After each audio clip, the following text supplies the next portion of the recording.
केरल एक बार फिर Nipah virus की चपेट में आता दिखाई दे रहा है। पलक्कड़ जिले में एक संदिग्ध मौत ने न केवल सरकार की नींद उड़ा दी है, बल्कि आम जनता के बीच भी चिंता और डर का माहौल बना दिया है। स्वास्थ्य विभाग अलर्ट पर है और स्थिति पर कड़ी निगरानी रखी जा रही है। निपाह वायरस एक जूनोटिक संक्रमण है, यानी यह जानवरों से इंसानों में फैलता है। उसका मूल स्रोत फ्रूट बैट्स, चमगादड़ माने जाते हैं। यह वायरस इंसान के ब्रेन और रेस्पिरेटरी सिस्टम पर गहरा असर डालता है और कई मामलों में जानलेवा साबित होता है। 12 जून को केरल के पलक्कड़ जिले में एक 49 वर्षीय व्यक्ति की मृत्यु हुई। यह व्यक्ति पिछले कुछ समय से बीमार था और एक निजी अस्पताल में इलाज करा रहा था। इसकी हालत लगातार बिगड़ती गई और आखिरकार उसकी मौत हो गई। जब मृतक का सैंपल टेस्टिंग के लिए मंजरी मेडिकल कॉलेज भेजा गया तो रिपोर्ट निपाह पॉजिटिव निकली। इसके बाद राज्य सरकार ने मामले को गंभीरता से लेते हुए तुरंत अलर्ट जारी किया। स्वास्थ्य मंत्री वीना जॉर्ज ने बताया कि इस केस को लेकर सरकार national institute of virology NIV Pune से आधिकारिक कंफर्मेशन की प्रतीक्षा कर रही है। यह रिपोर्ट अगले कुछ दिनों में आने की उम्मीद है। जैसे ही निपाह संक्रमण की पुष्टि हुई, केरल सरकार ने 6 जिलों में निपाह अलर्ट जारी कर दिया है। इन जिलों में स्वास्थ्य विभाग के अधिकारियों को सतर्क कर दिया गया है और अस्पतालों में विशेष तैयारी शुरू कर दी गई है।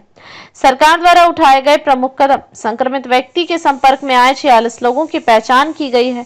इन सभी को क्वारंटीन में रखा गया है। सैंपल्स लेकर जांच शुरू कर दी गई है।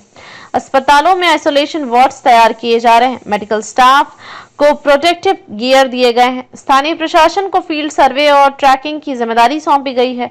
केरल सरकार इससे पहले 2018, 2019 और 2023 में भी निपाह वायरस से जूझ चुकी है। खासकर कोझिकोड और मलप्पुरम जैसे जिलों में वायरस ने तब भारी तबाही मचाई थी, लेकिन उन अनुभवों से सरकार को महामारी नियंत्रण में सक्षम बना दिया है। इस बार भी उसी अनुभवों के आधार पर सरकार ने तेजी से कॉन्टैक्ट ट्रेसिंग, आइसोलेशन टेस्टिंग और जागरूकता अभियान शुरू कर दिए हैं। सरकार और स्वास्थ्य विभाग ने आम जनता से अपील की है, किसी भी सर्दी, खांसी या बुखार के लक्षण दिखने पर तुरंत डॉक्टर से संपर्क करें। फ्रूट बैट्स, खजूर के रस या अधपके फलों से दूर रहें। अनावश्यकता यात्रा न करें। सोशल मीडिया पर अफवाहें न फैलाएं और केवल सरकार के आधिकारिक अपडेट पर भरोसा करें।